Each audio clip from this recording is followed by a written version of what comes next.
I mean, what are they going to do with Luka, Kyrie, and Klay guarding the perimeter? I mean, they're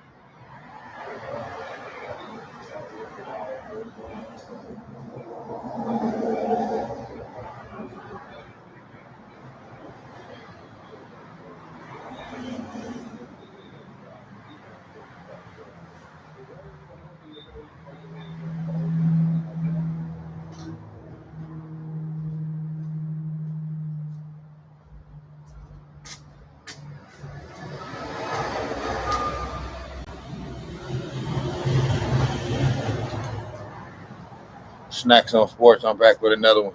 Cheyenne, what's good, my boy?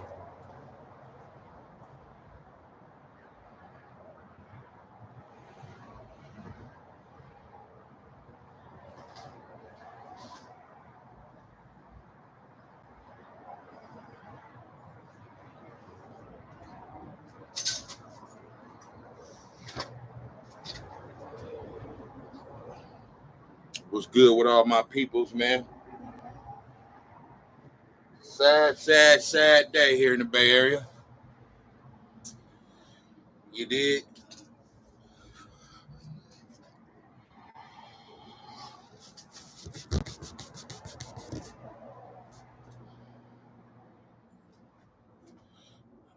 Oh, man. Snax on Sports, man. I'm back with another one, man. You know what I mean? I guess I knew this day was coming, but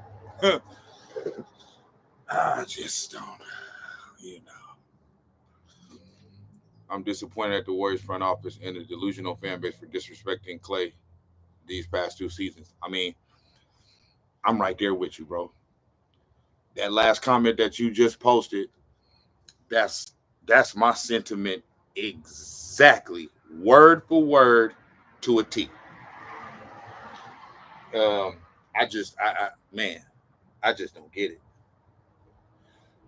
I just don't get it. You know what I'm saying? But Snax on Sports, back with another one, man. By now, everybody has heard the news. All Warriors fans, all,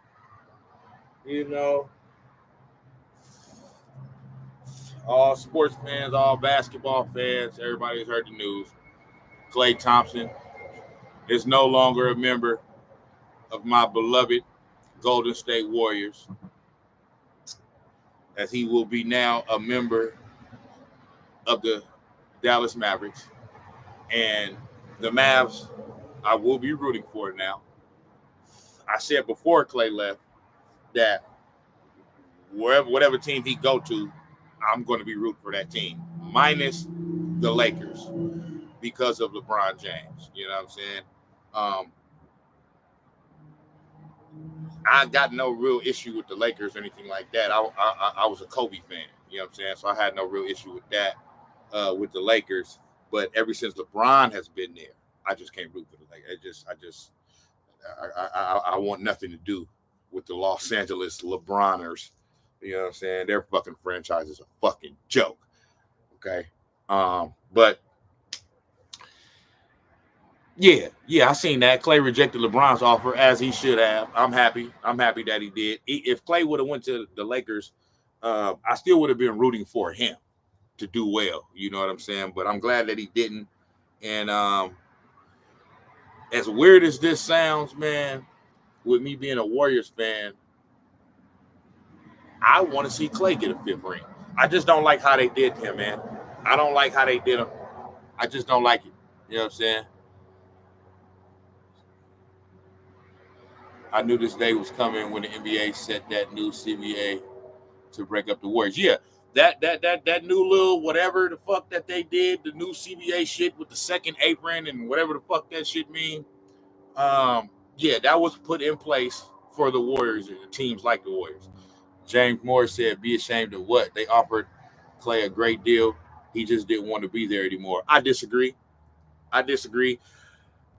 Now, if you're talking about that the original deal that they offered him before the season started, before this past season, that 2 for 48, I kind of agree with that. I seeing how everything has played out. If I'm Klay Thompson, I probably take that 2 for 48. That's 24 mil a year. It's only a mil less than what Draymond is getting per year, and it would have lined him up with Steph's last year and Steve Kerr's last year. Draymond has a year past that, but it's an option year. I don't know if it's a team option or a player option. I can't remember. But Draymond is actually signed a year past Steve Kerr and Steph Curry. They both have 2 years remaining. Draymond has 3. But so if James Moore, if you're talking about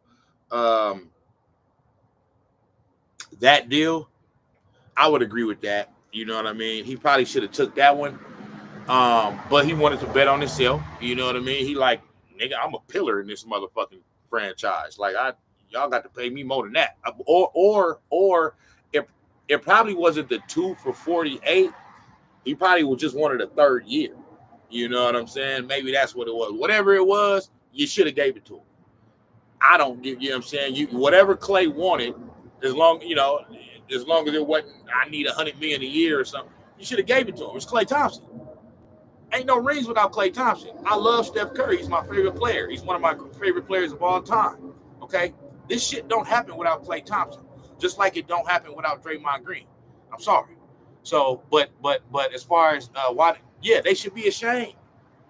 They should be ashamed. I'm kind of saying that tongue in cheek. Obviously, this is a dynasty. You know what I'm saying? So, whatever happens going forward, don't take away what they've achieved. So, from and that kind of aspect, I kind of understand the sentiment of be ashamed of what. But I'm saying you should be ashamed because you let Klay Thompson, one of the members of the Big Three and one of the core members, a foundational piece to this dynasty, you let him walk out of the door for some bullshit. All of a sudden, Klay Thompson is the one that you all of a sudden picked to say, okay, the buck stops here. We ain't got no more money. Nah, we can't. It's so the buck stops with him. Game 6, Klay. Come on, man. Nah. You supposed to take care of him, bro. You supposed to say, okay, what you want? You want that third year? Okay, fuck it. We'll give it to you. You know what I mean? We gonna have to bite the bullet. You know what I mean? Because now, and I know the Warriors is. I know it's a business. Probably some of they thinking was, well, if you go back and look at the year where we won a championship in 2022, 2021, 2022, Klay Thompson didn't play the first fucking 50 games of the year. You know what I'm saying? So they probably looking at it like the last time we won a championship, he missed over half the season in the regular season. You know what I'm saying? Before he came back and played, played okay to good to well for the rest of that year. But I mean, you gotta sign Klay, bro. You got to, you got to find a way to keep him on the team, man. So the whole thing about he didn't want to be here anymore, I disagree. He absolutely wanted to be here.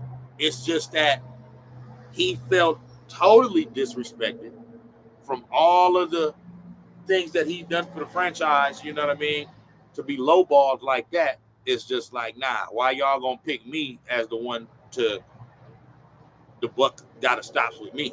You know what I'm saying? Now I know what about the 2 years he didn't play and he signed a max deal and it didn't get paid didn't play for 2 years and all that. They were supposed to pay him that.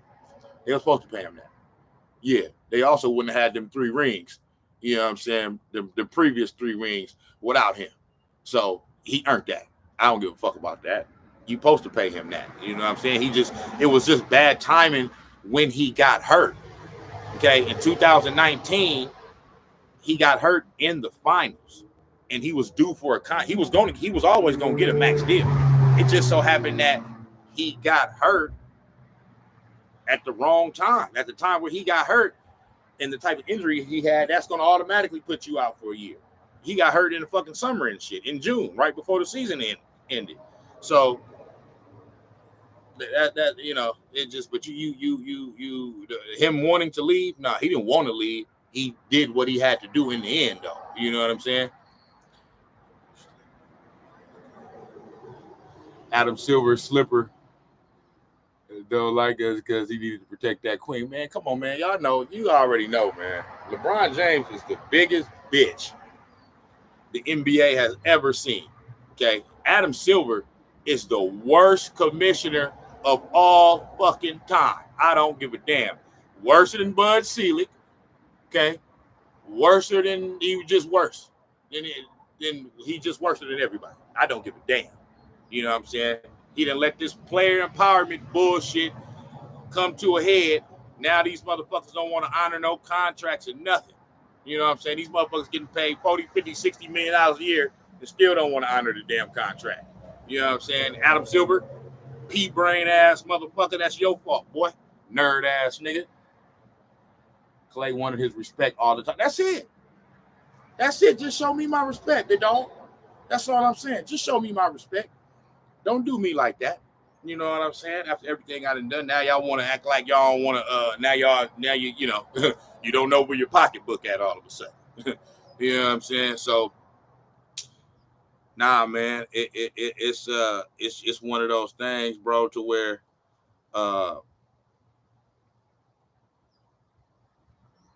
it's a sad day. You know what I mean? I'm realizing what's going on. I don't necessarily really think it's hit me yet, though. You know what I'm saying? But the Mavs, I hope the Mavs win the championship, bro. You know what I'm saying? Because I've always said that to me, there's 4 key components to this dynasty that if either 4 leave, it's over. Those 4 are Steve Kerr, Klay Thompson, Draymond Green, and obviously Steph Curry. Any one of those 4 leave, it's over. It's over. So in my book, I'm still going to root for my team. Hopefully, you know what I mean, we can make make the playoff. I still think we're a playoff team at least. You know what I'm saying? We make the playoffs this year and make it surprise and make a little run or something. But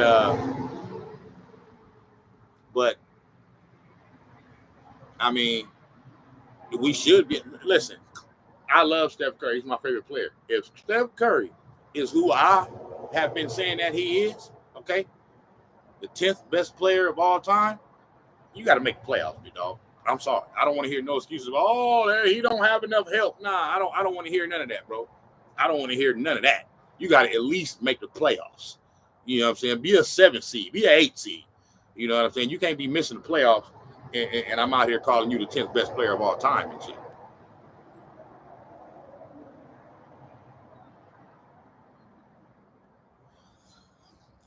Just like how Bob Myers low-key disrespected KD at the 2018 parade, they did the same for Klay. Man, these owners don't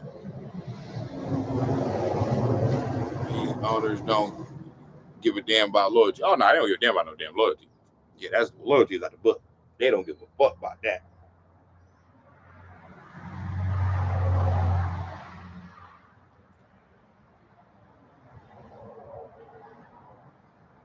Yeah, I'm at the house right now. Period. Can't pick up Bishop, though. I don't have my car seat with me in my car.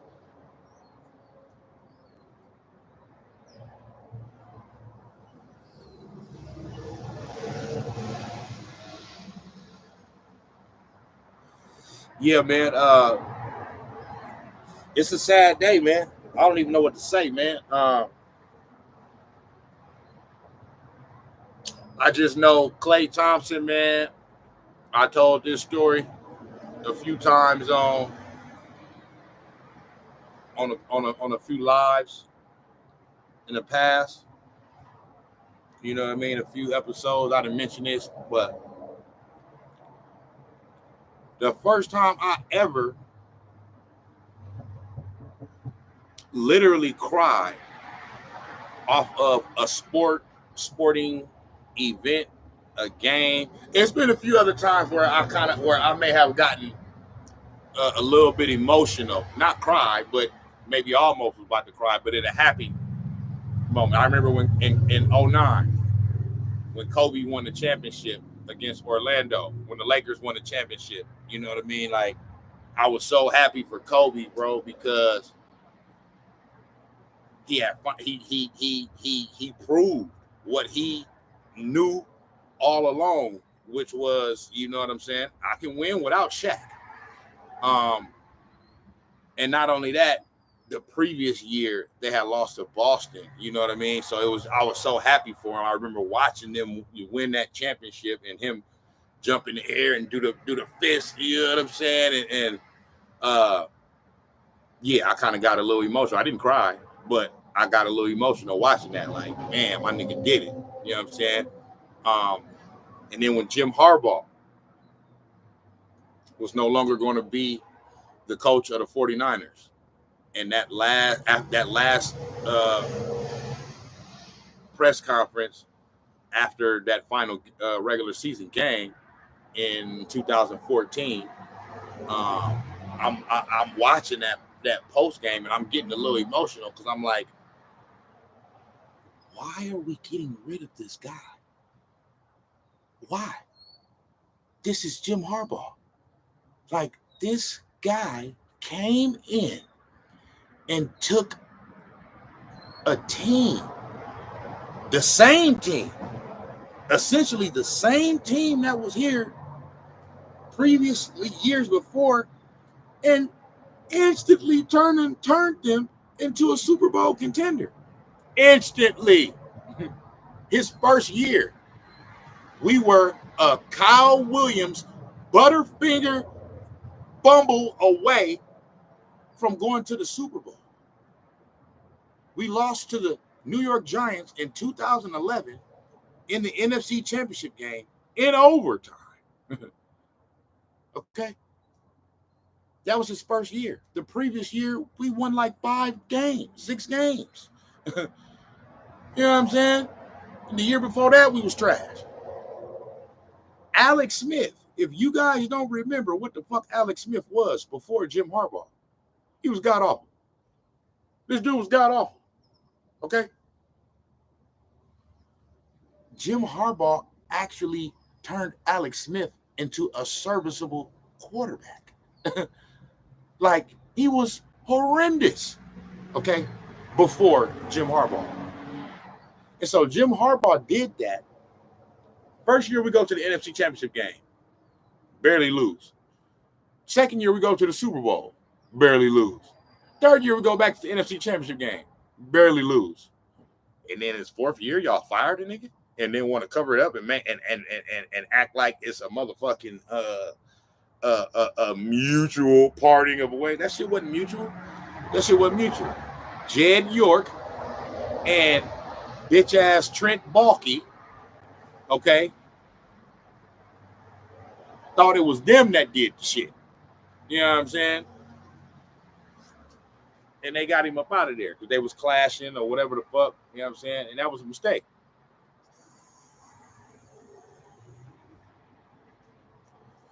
But that press conference, that post-game press conference where Jim Harbaugh was talking, I got emotional. Cause I'm like, bro, we finna be trash again. And for nothing, for no reason. We're letting one of the best head coaches in the world in football, we just letting him walk out the door over some dumb shit. You know what I'm saying? So that was the first time listen, I'm a lifelong 49er fan. That was the first time in my Niner fandom that I really considered, like, bro, do I really want to root for this fucking team after this shit? Because it just didn't make no sense. Even I can see as a fan that wasn't the right move to make. Okay? But I say all that to say that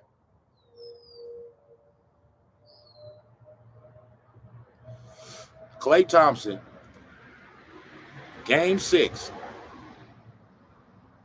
2016 Western Conference Finals. That performance that he put on, okay, to me, from my own eyes, personally, that's one of the top 3 performances that I've seen in the NBA in my lifetime that I actually watched. And I've seen a lot of dope performances from a lot of dope players. And I got that top 3. I don't know whether to put it 1, 2, or 3 because I got to really think about some of the other great performances that I've seen. Michael Jordan got to have one in there. I don't even know, but it's probably. But Klay Thompson is in there. That's one of the top 3 performances that I've ever seen any one player have. In the whole time I didn't watch NBA games my whole life. In that game right there, when he hit that 3 to tie it up, it was either to tie it up or to take the lead. When he hit that 3, man,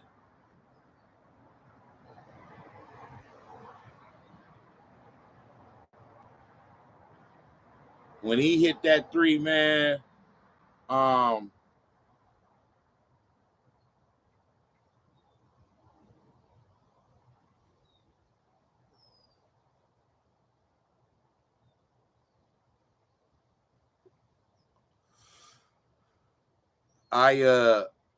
my fault, I'm reading this motherfucking text. But when he hit that 3, bro,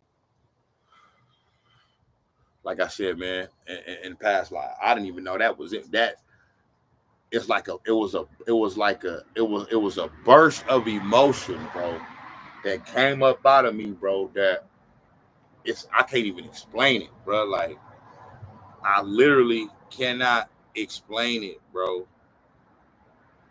Like, I like, you know what I'm saying? Because and the game wasn't over at that point. It was still a minute to go. You know what I mean? It was still a minute to go. So OKC could have came down, made a shot, got a stop, made another shot, and we would have lost. And our season would have been over. In the Western Conference Finals, not the NBA Finals, you know what I'm saying? After winning 73 games. But I knew once he hit that shot, I knew that they was gonna win that game. And that now we're gonna win the series and we're going on to the NBA Finals. That's the reason why that emotion came up. I just knew it. I'm like, and bro, I just start bawling. Like, I ran out of the house. I ran out the front door. I ran to the sidewalk. I was just bent over, leaning over like this, like I was like, it's like I was playing and shit. Like I was, and after that game, bro, I was spent. I ain't did a damn thing, but sat there and watched it. But like I was tired, like I played, my nigga. Like I was so happy, but I was so happy, but I was exhausted. Like the energy and the ups and downs of that game, because most of that game they was losing, and I'm just like, the whole game I'm thinking like, damn, bro, we gonna be the laughing stock of the league. You know what I'm saying? Even though we was a great team and we had won a championship the year before, it's like, damn, bro, like we won 73 games and we ain't even gonna make it to the finals. That's crazy. You know what I'm saying? So when they actually end up winning the game, bro, like it was like, I'll never forget that game, bro. And I'll never forget that performance. And that was, to me, that's when Game 6 Klay was born. You know what I'm saying? Like, and that game right there forever indebted me as a fan to Klay Thompson, because he would not let him lose. Steph had a great game in that game too. You know what I mean? He had like 30, 33. Yeah, I think he almost had a triple-double. he had 33, like 9 or 10 rebounds and 8 or 9 assists, some shit like that. But Klay Thompson is the reason why they won that game. Without Klay Thompson, they don't win that game. You know what I'm saying? He balled out. So that's the game, and that's all. That's what I think about. You know what I'm saying? When I think about Klay Thompson no longer being a member of the Golden State Warriors. You know what I'm saying? I think about that. You feel me?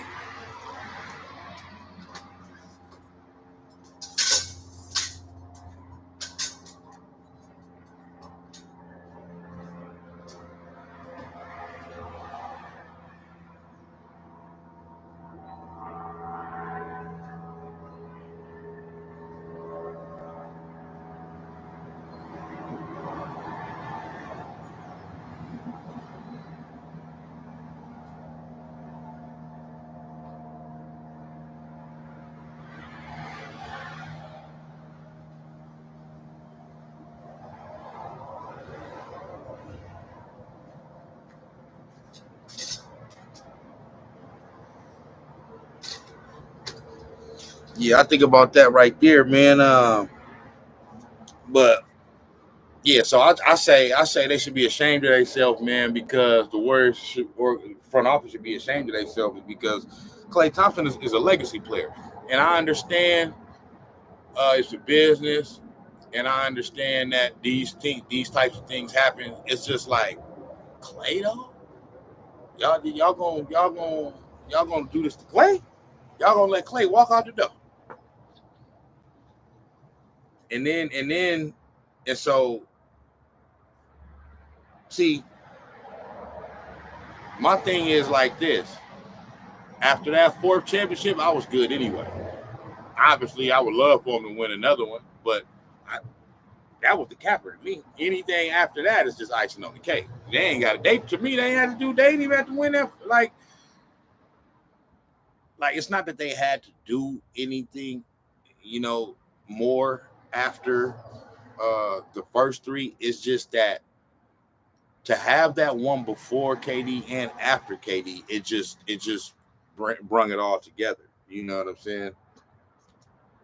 Most basketball fans know that they were what they were even without KD. But it just was a good capper to just end all the. I mean, you can still say what the fuck you want to say. You sound stupid. You know what I'm saying? Steph finally got his little finals MVP. You know what I mean? It never should have been a big talking point anyway. He always was the best player on the team, even when KD was here. He was always the best player. KD's just much taller than him. That's it. You know what I'm saying?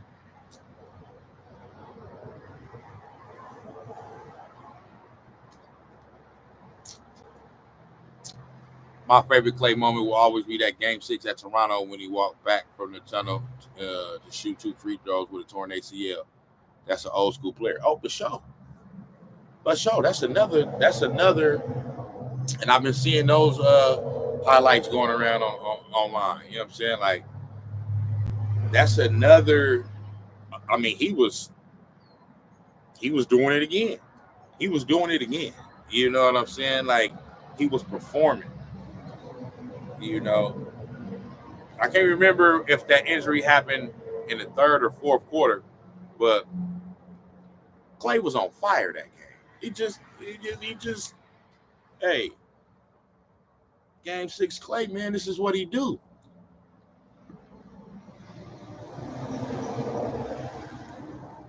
So, and I'm gonna say this too. Just popped in my head.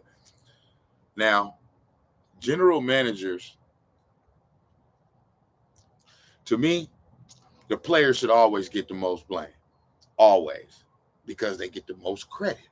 That's my problem that I have. It's one of the problems that I have with LeBron James, and not just him, but teams and franchises that keep switching coaches every year, every other year.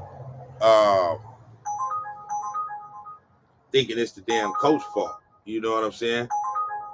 I forgot I have my Uber on. Thinking it's the motherfucking coach fault. You know what I'm saying? When it's like, well hold on. Um, um, well, when the team wins, you give all the credit to the players. I don't hear shit about the coach. But when the team don't perform well, it ain't the players' fault. It's the coach's fault and shit.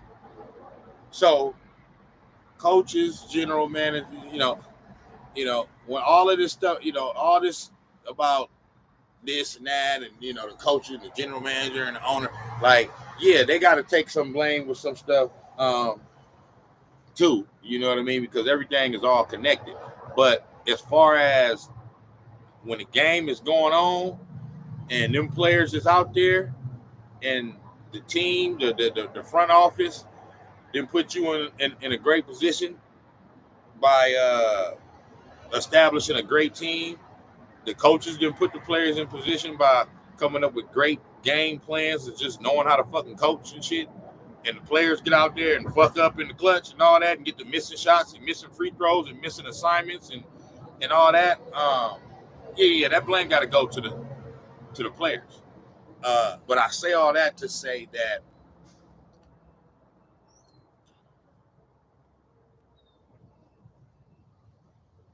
Mike, I just don't like Mike Dunleavy. I just don't like him. You know what I'm saying? Nothing personal against him. Um, and nothing personal, period. You know what I'm saying? I just mean that because with Bob Myers,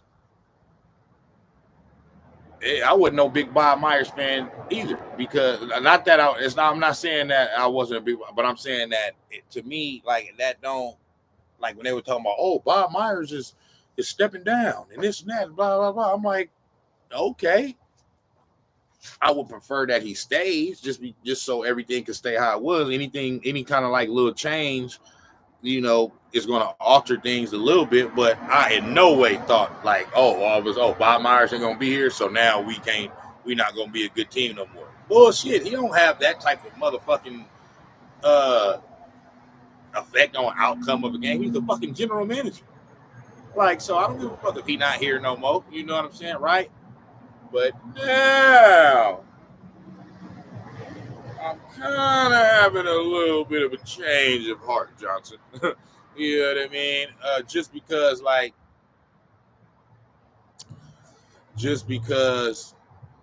Mike Dunleavy, it's just something about him that I don't feel confident with him as being the general manager, bro. I just don't. Like, I know a lot of time these general managers don't really say nothing in press conferences. They just yes, and this is what we're gonna do, and blah blah. They real bland. They don't give you a whole bunch. Um, Bob Myers was like that to a certain extent too, but I don't know. It's something about Bob Myers where I still, um, I don't know, bro. Like I still felt confident in him at that position for my team. You know what I'm saying?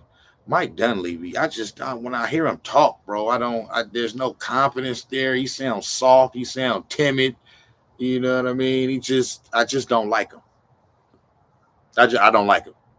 So, you know,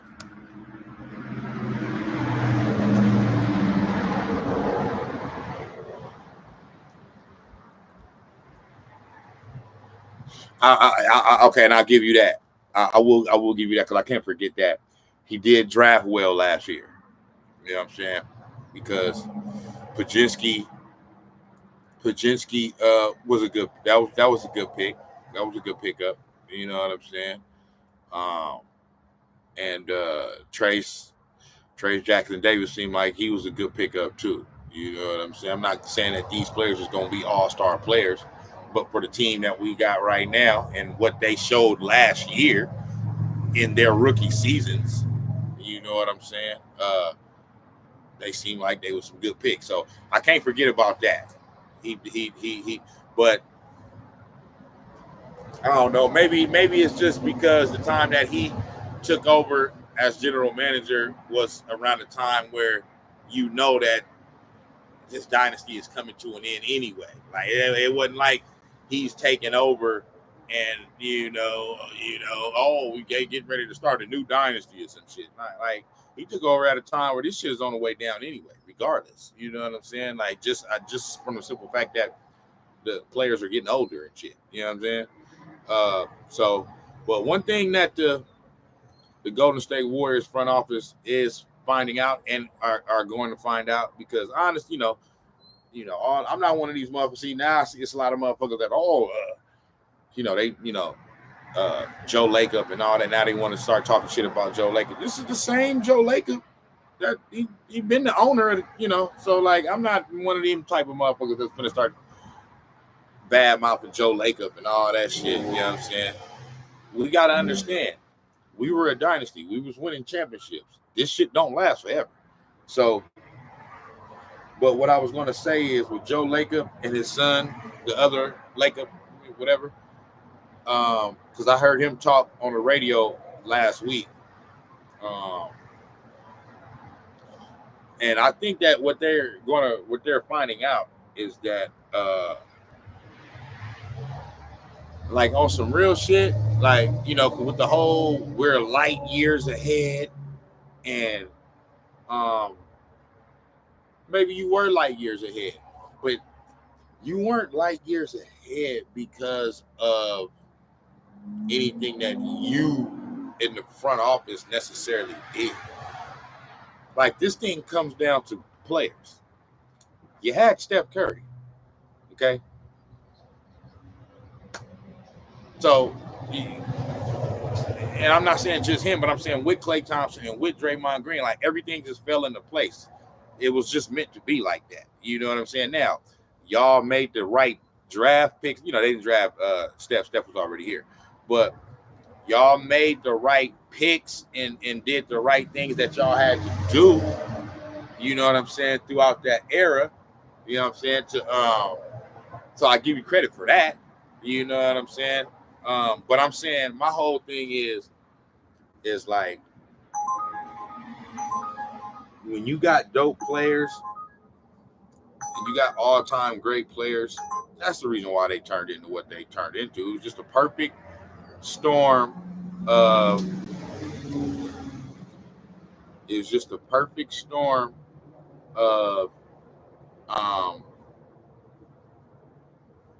having Steph Curry and then drafting Klay Thompson and pairing him up with Steph Curry, and then drafting Draymond Green,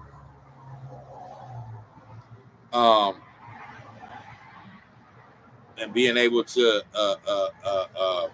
incorporate him into the system to where he ended up becoming what he became. And then not to mention the hirings of not only Steve Kerr, but Mark Jackson before, okay? Because Mark Jackson was the start of this shit. He was the start of it. He was saying all of this shit before it was hot to say. He was saying that Steph and Klay is the greatest shooting backcourt of all time before it was the thing to say. He said that. Okay? So the front office did some good shit. You know what I'm saying? But I'm saying that ultimately the biggest reason why the team became a dynasty and as successful as it was is because you had good players. You know what I'm saying? And in particular, Steph Curry. That's really what I mean. You know what I'm saying? Because I do believe Steph, Klay, and Dre individually on their own teams could have still became the players that they became, but they wouldn't have maybe had the legacies that they had. Draymond could have did what he do with the Warriors on another team. You know what I'm saying? Same for Klay Thompson, same for Steph Curry. But maybe they don't win championships though. You know what I'm saying? Maybe they just solid to good players. You know what I mean? Steph Curry was going to be great regardless, but that don't mean that he was going to win a championship if it don't end up how it ends up. There's a lot of great players that never won championships. You know what I'm saying? So, but I'm saying that to say that I think when they were ultimately winning, you know what I mean, and in their heyday in the dynasty, you know what I mean? I think the front office, I mean, because you're successful, you know what I'm saying? So I understand it, but I think they kind of, I think front offices kind of sometimes get to thinking that well, we did it this time and we can do it again. Nah, it don't necessarily work like that. I mean, it can, you know. I've heard Joe Lacob talk about how he wants to be the next Lakers. He wants to be the next franchise that can, the next Spurs. You know what I mean? The next franchise that can extend,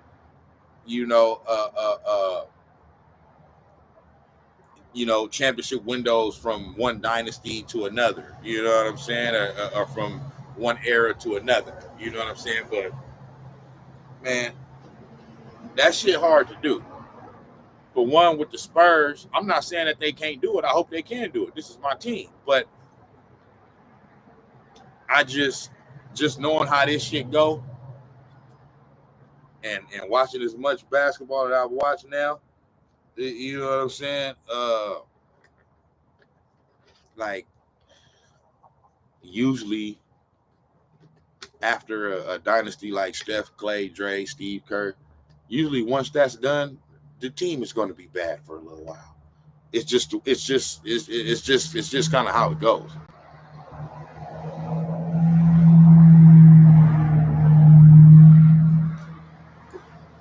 I know for sure. I'm gonna say this for sure.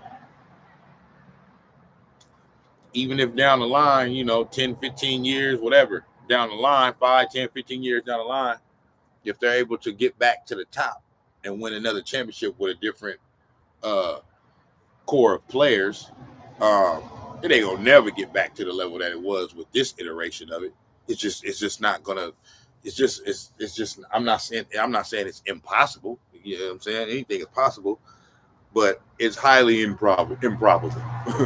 You know what I'm saying? Because what Steph Curry did and the type of all-time great player that he is, like, you usually don't get a whole bunch of those coming through your franchise multiple times. And if you do, it's usually stretched out. You know what I'm saying? Like, if you look at the Celtics in the 60s, you know what I mean?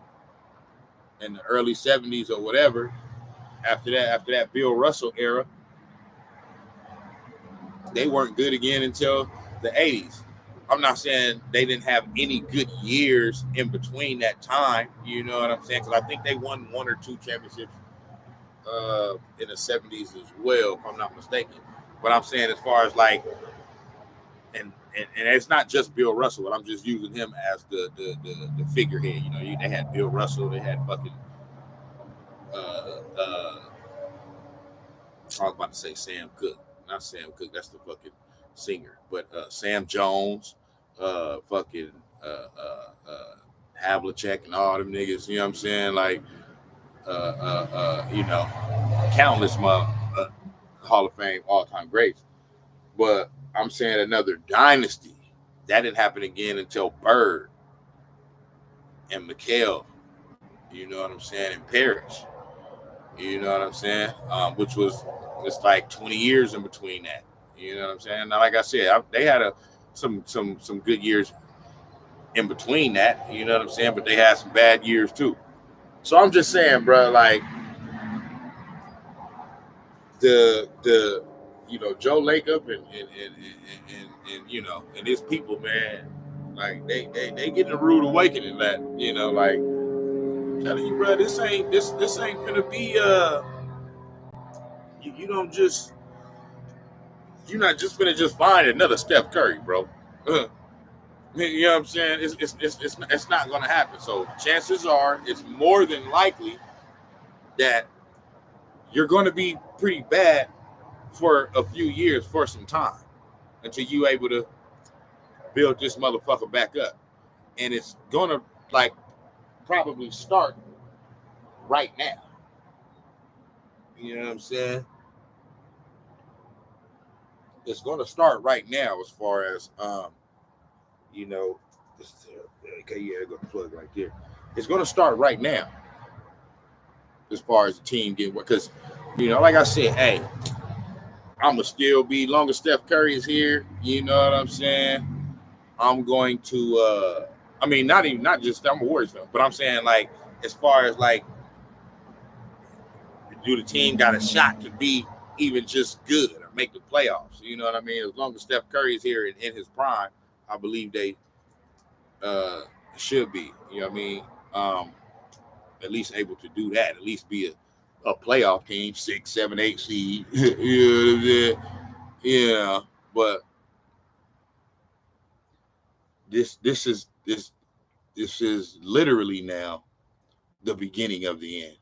Like, it's ending. You know what I'm saying? And Klay Thompson no longer being here is that's a pinpoint right there that it directly stamps the beginning of the end. You know what I'm saying? Before that, like I said, ain't no guarantee they was gonna win another championship anyway. But at least if you still got everybody there, you know, your core pieces, you gonna always feel like, as long as they not showing like huge drop off. You know what I'm saying? Because yeah, Klay showed a little bit of drop off after the injuries and shit, but it's highly what's the phrase? It's it's way overly exaggerated about his fall off or him washed. Klay Thompson is not washed. You know what I'm saying? Now, what makes it look a little bit more bad is that the last 2 seasons, his very last game was horrific. This past year, the play-in game against the Sacramento Kings, he went over. He went motherfucking over. You know what I'm saying? Over 10, didn't make a shot, 0 points. Hey, so that makes it feel worse than what it is. But go back and watch that game. Steph Curry wasn't good either. He got the ball straight taken from him twice by that little nigga over there. You know what I'm saying? Like, he wasn't good either. Okay. And then last year, game 6 against the Lakers in the Western Conference semifinals in the second round, he also ended the season on an 0 for. I think he went 0 for 11 or some shit in that game. You know what I'm saying? So the last 2 seasons, he didn't make a shot. His the very in the biggest game of the season for us, and that's not at all like Klay Thompson. But for me, after 4 rings, I mean, you can't do no, like, Klay Thompson can do no wrong in my eyes. Steph Curry can do no wrong in my eyes. Draymond Green can do no wrong in my eyes. Steve Kerr can do no wrong in my eyes. As far as on the overall standpoint, I will never, you know what I'm saying, denigrate any one of them, talk bad about them. Now, in a particular game, when I'm watching the game, if Draymond do some stupid shit, I may be like, man, what the fuck you know what I mean? If Steph Curry is turning the ball over or whatever, you know what I mean? I'm like, man, what the fuck? You know what I'm saying? If I feel like Steve Kerr just sat Steph Curry for too long and he need to put his ass back in, you know what I'm saying? But he ain't doing it because he letting him get rest. I'm like, man, what the fuck you doing with, you know what I mean, Steve Kerr with these rotations? You know, and Draymond and Klay Thompson. Sometimes he's not the most cerebral player. You know what I'm saying? So if he do some dumb shit out there, you know what I'm saying? I'm like, Klay, if he just out there chucking up shots and just chucking it up, and I'm like, all right, you're off right now, buddy. You know what I'm saying? Swing that motherfucker. You know what I'm saying? In the game, yeah. But on the overall standpoint, like, you will never, ever hear me say, like, they can do no wrong, bro. Like, they've given me, as a fan, way too much, bro. Giving me much more than what I could ask for. I would have been good with 1 championship, bro. As a Golden State Warriors fan, I would have been good with 1. You know what I'm saying? You feel me? I was born in the 80s, in the early 80s, my nigga. So I seen this team coming up. I've been through a few eras of Golden State Warriors basketball. You know what I'm saying? Where they've been trash. So one championship would have been good enough for me. I'd have been good. They gave me 4. They gave me 4. They gave me a dynasty. You know what I'm saying? They gave me the first. Always, I'll be forgetting. I was gonna say they gave me the first dynasty since George Bulls in the '90s, but I be forgetting about the Spurs and the Lakers. So, but I mean, it's been like 6 or 7 dynasties in the history of the NBA, and the Warriors are one of them. You know what I'm saying?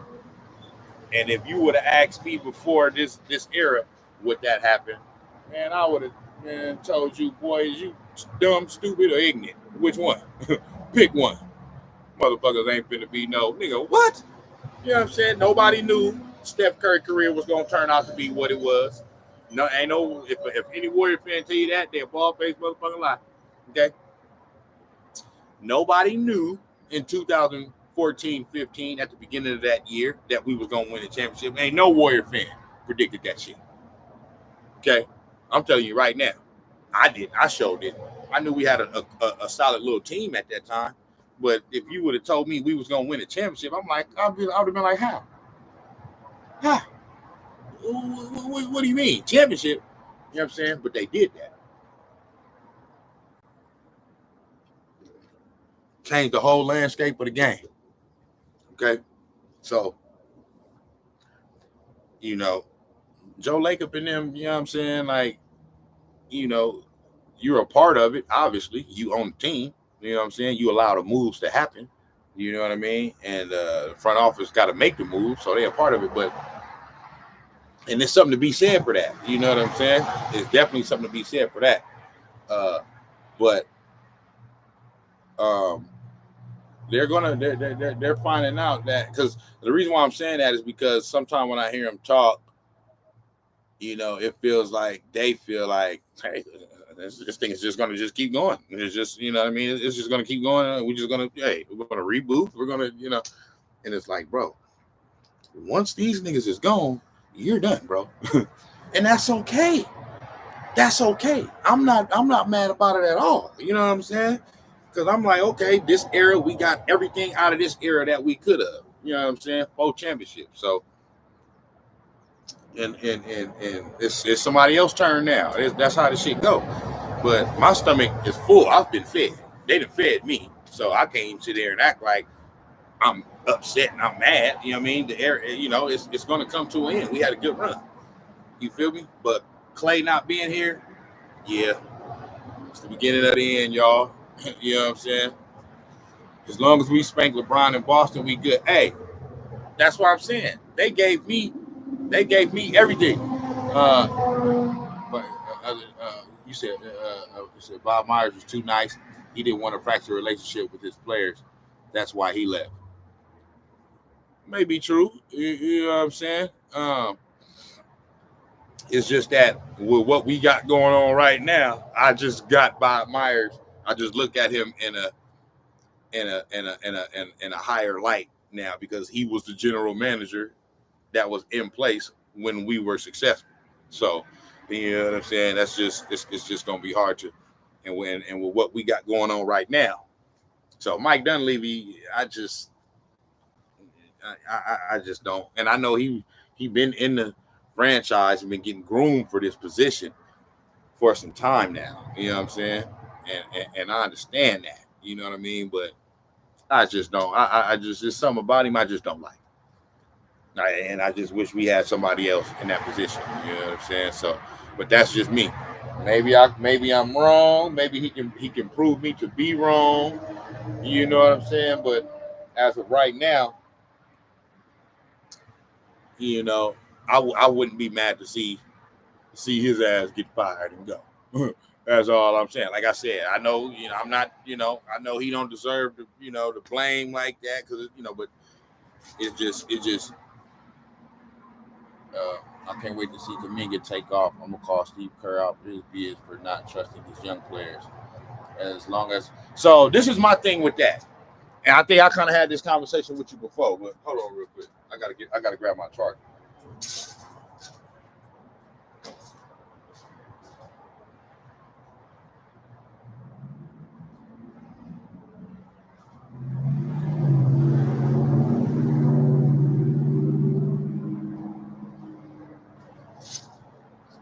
this what I'm gonna say about the whole.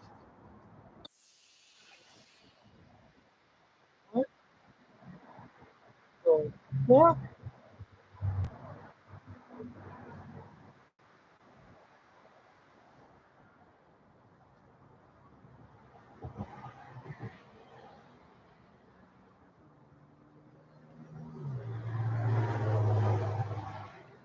Yeah, this is my thing with the whole Steve Kerr didn't trust. See, for me, I don't think Steve Kerr didn't trust the young players. Like, you know what I'm saying? Oh, let me do this real quick, man. I don't think it wasn't that he didn't trust them. You know what I'm saying? I think it was more.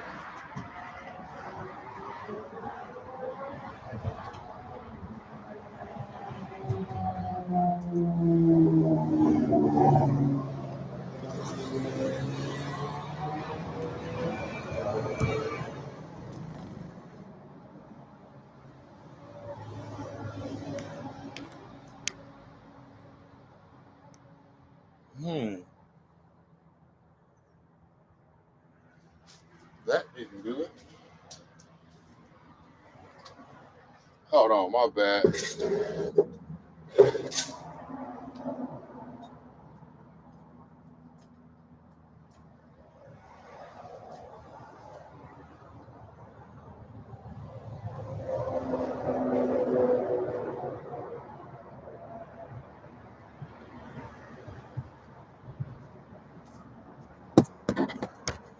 Okay.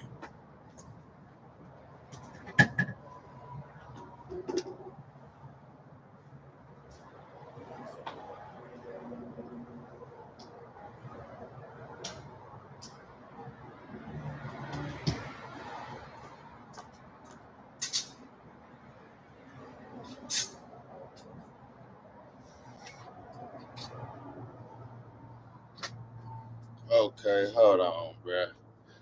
I gotta bring this shit over here now. Fuck, man.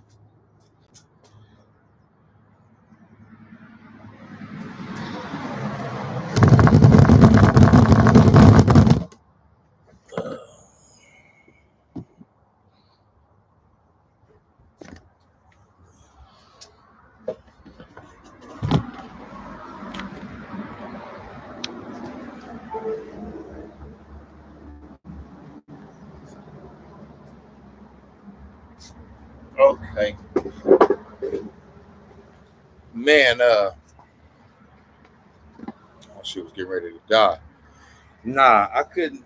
So this is my thing with that, right? I don't think it was so much that he didn't want to play the young players. I think it was more. It's just a combination of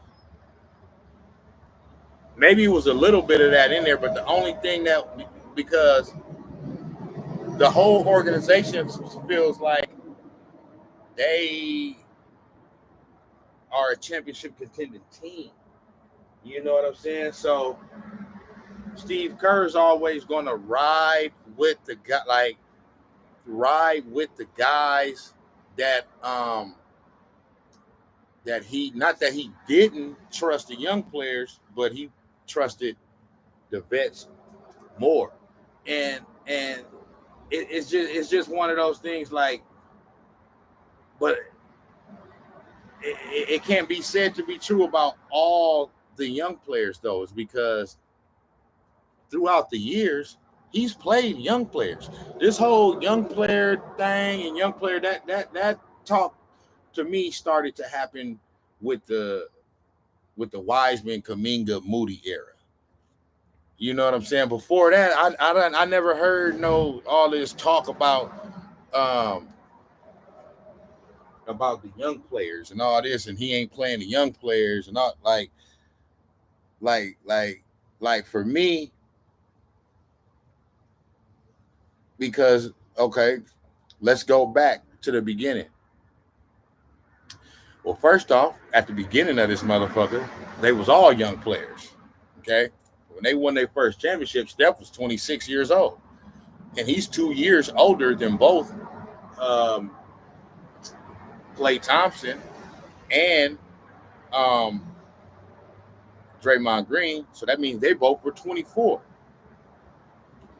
Okay. So, and they were all three the best players. You know what I mean? But then obviously you had the vets surrounding them. You had the Iguodalas and the Bogats and the Livingstons and Mo Spates and all that. You know what I'm saying? But they were all role players. You know what I'm saying? Iggy a little more of a high level role player than the rest, but they were all role players. Then you say, okay, they drafted Jordan Bell, they drafted Kevon Looney, they drafted Patrick McCall, and who else? But let's just take those three. Those three all played. They all got their chances to play as young players, as rookies and second-year players. Kevon Looney excelled the most, okay? Jordan Bell, that was a cool little whatever, run that he had with us, but he had his chance. He didn't pan out like that. You know what I'm saying? He wasn't good enough. You know what I'm saying? They like to put that blame on Steve Kerr or whoever, like they don't develop players and stuff like that. I mean, you can't say that because there's a lot of instances where they did develop players. Like they did draft Draymond Green. They drafted Klay Thompson. So they developed them. They drafted Kevon Looney. They were able to develop him. You know what I'm saying?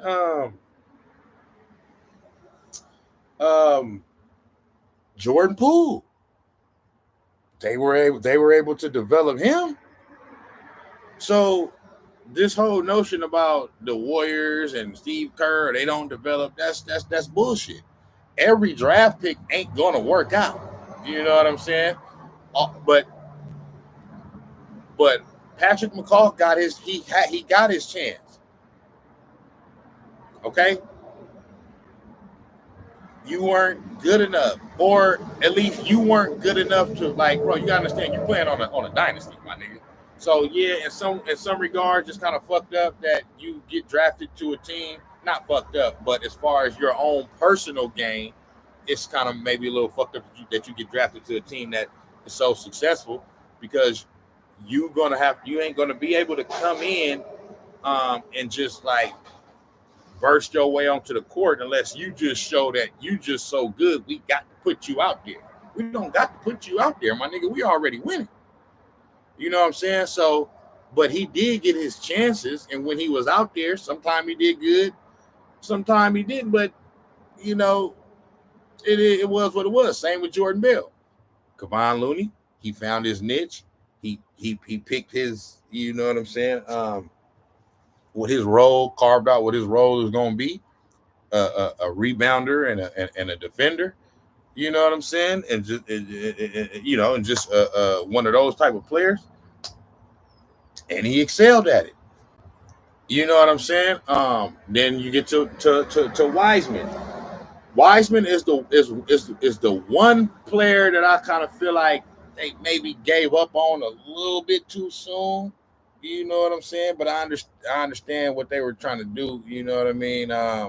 They wasn't, for one. It was that move, that Wiseman move. People don't all the way realize that was somewhat of a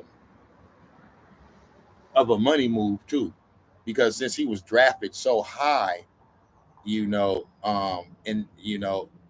means he has to make a certain amount of money. Like, you know what I mean? Like he was regardless of whether he was playing or not, he was making for like 14, 15 million a year.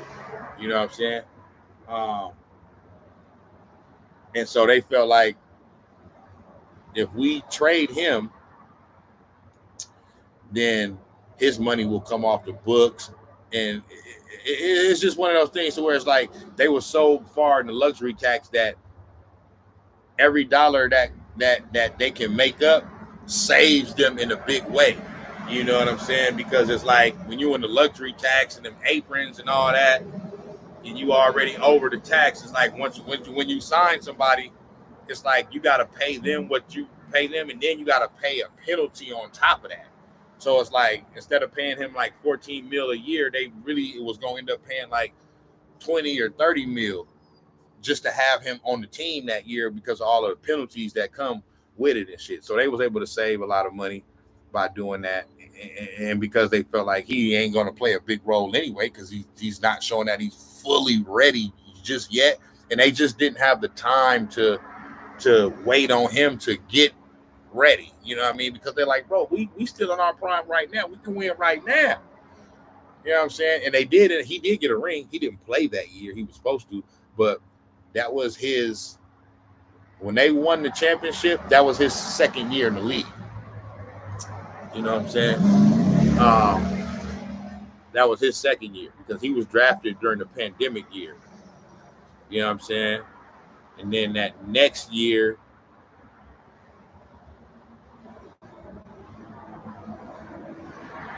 or was that his third year? It was either his second or his third year. But I'm saying so then when you get to Kaminga and Moody and Wiseman, it's just one of those things to where it's like we already got something going here. We know what it takes to win. And just throwing them youngsters out there, just let them learn on the motherfucking on the spot while we sitting there trying to win a championship. It's just like I don't. So I don't look at it as I look at it like Steve Kerr was doing what was best for the team. You know what I'm saying? And even with Jonathan Kaminga, he a cool young player. He a cool little player, but I just don't see in him what everybody else sees in him. Maybe he may make an all-star or two in his career in the right situation or whatever. But like I seen he made some big improvements last year in his third year. He did. I will say that. You know what I'm saying? But I still don't look at him as like he can be like the best player on a championship team. I just don't see him like that. I'm sorry. You know what I mean? I see him like for like right now at best, he got to be like even if he your second best player, unless he makes another big jump this year. You know what I'm saying? Which he probably will. You know, I'm not saying that he won't, but you probably not a good enough team to win a championship if he's your second best player. You know what I'm saying? That's just how I see him. I can be wrong. He might come out this year and average 30, and make the all-star team. You know what I'm saying? And if he do, I'm happy for him. I will gladly be wrong.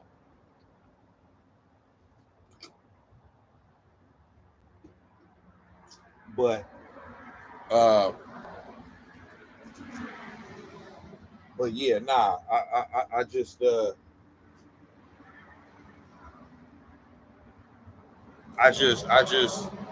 that's my thing that's my whole thing with the Steve Kerr and not playing the young players. I kind of think that was just. I'm not saying you don't know what you're talking about, Cheyenne, because you've been on enough of my lives where I know you know what you're talking about. But I just think a lot of times, a lot of these narratives get thrown around, and if you truly feel like that, ain't nothing wrong with that. You know what I'm saying? But they get thrown around, and people pick them up and just run with that, man. And I just feel like Steve Kerr was doing what was best for the team. I'm not mad at him at all because I feel like I'm not saying Steve Kerr can't never be wrong. Okay, he came out this year and admitted that he made some choices this year in rotations that that he probably shouldn't have made. You know what I'm saying? So he's willing to admit what he's wrong. I'm just saying I'm not gonna all of a sudden after 4 championship rings, all of a sudden I'm just gonna think that Steve Kerr don't know what the fuck he doing. That's just where I'm at with. I'm just like I trust that in Steve Kerr that he's gonna do the like I have no choice but to put my trust in him. He's been the head coach of 4 championship teams. Like I'm going to all of a sudden question him. You know what I'm saying? Like I said, that's just me with that. Yeah, as long as we spank LeBron in Boston, I'm good. I'm good. You know what I'm saying? I'm not sold on Dunleavy until he shows me he can help the franchise go back to his winning ways. There you go. Here's what it is. That's what it is, bro. You just got to just show you can do that.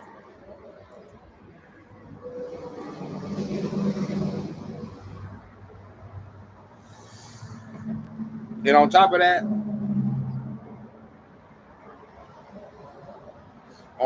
we just lost a legacy player. That's on your watch, Dunleavy. So I understand everybody that's saying about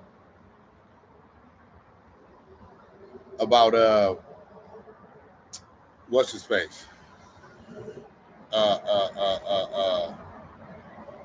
Bob Myers is saying that he didn't want that on his watch or whatever. But the reason why I think that is it would have been easy for people to look past that is because he was the general manager that was here when we were winning.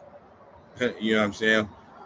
What Mike Dunleavy got what will make it bad for him is that we ain't did shit up under him. So people would have got over the fact that Bob Myers is the general manager when Klay Thompson left and all that. Like it would have just been looked at as it's just a part of it. It was inevitable. The shit got to come to an end. You know what I mean? Sooner or later type shit. But you know what I mean? Now it's looked at as, we got this new general manager. He don't know what the fuck he's doing. What's going on this offseason? You should have kept Klay, this and that, blah, blah, blah. You know, but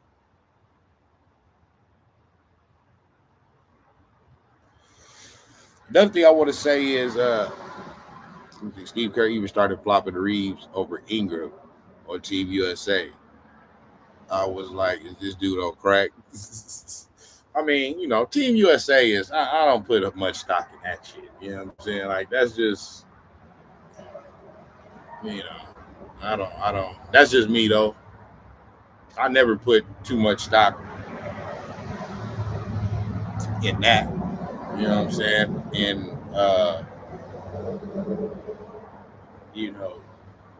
who's coaching, Team USA and all that. But, it is what it is. But one thing I want to say though, man, is that, like you said at the beginning of this shit, Cheyenne, so like these fans out here that's been just talking so reckless about Klay Thompson these past couple years that have absolutely betrayed him and turned their backs on him. Okay. These are the most despicable fans in the history of fandom. Okay. And they're not real Warriors fans. They're not. They're just not. Okay.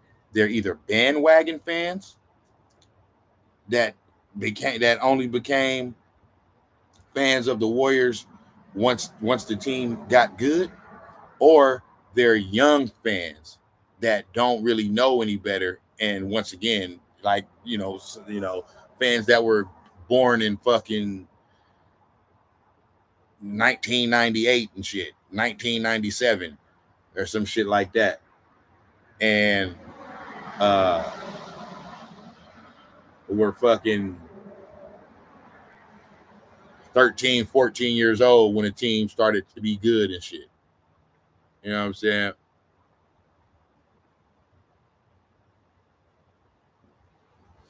Which is around the time they probably started paying attention to sports or whatever. Like, I've been paying attention to sports before that, since like 10 years old. I've been in the mix because I was playing.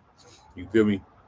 But I know all kids don't start. I mean, a lot do, but as far as like really being into it and you know what I mean, some kids don't start as early as 8, 9, 10 years old and all that shit. Sometimes it may take you to 12, 13, 14. But I'm saying those are those types of fans, bro. And the young ones, the young fans, I kind of give a little bit of a pass because they're young. You know what I'm saying? Or they're younger. So, you know, if that's all you've known since you've been a sports fan, is your team been winning, and you know what I mean, then you may have a skewed view on the shit and just think like, oh yeah, let's just get rid of Klay Thompson and then we'll get somebody better because he's getting older now and this, that, blah, blah, blah. We'll just keep it going. You know what I mean? Like, but young fans, y'all gotta understand that's not the way it goes. Klay Thompson was a part of this. This happened because he was a part of it. So there's no replacing Klay Thompson. you just ain't finna do that. You know what I'm saying?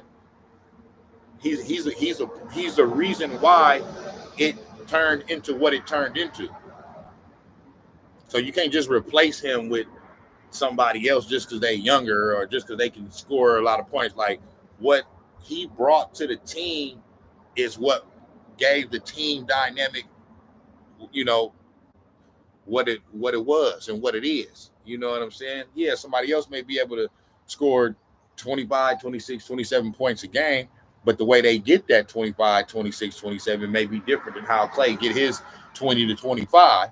You know what I'm saying? The way, you know, and the way Klay got his helped out the whole dynamic and chemistry of the team and how it ran and how they was so unstoppable. You know what I mean? When this shit started, you know what I'm saying? Like without that, it don't turn into what it turned into. It just is what it is. So you got to understand that. You know what I mean? You can't just replace. There ain't no replacing Klay Thompson. Just like ain't no replacing Draymond Green. Like Draymond Green is probably he's one not probably he's definitely one of the most unique NBA players of all time. Like, and I would probably say he's top 3 to 5 most unique players of all time. Steph Curry is in there too. We ain't never seen nothing like Steph Curry. You know what I'm saying? Not like that. You may have got motherfuckers that had the handles like him, and then somebody else may have been able to kind of like not shoot like him, but be, you know, great 3-point shooters. But to combine that shit and like and be able to bounce you off the dribble and then at the drop of a dime, just pick the ball up, step back, and just launch a 27-footer in your eye. In your damn eye. And now that motherfucker just dropped, nigga. And like, you know what I'm saying? We ain't never seen nothing like that. But yeah, ain't no replacing Draymond Green either.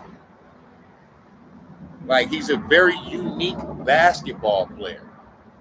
You know what I'm saying? The way he plays and his style of play and what he does for the team, you know what I'm saying? It's super unique. So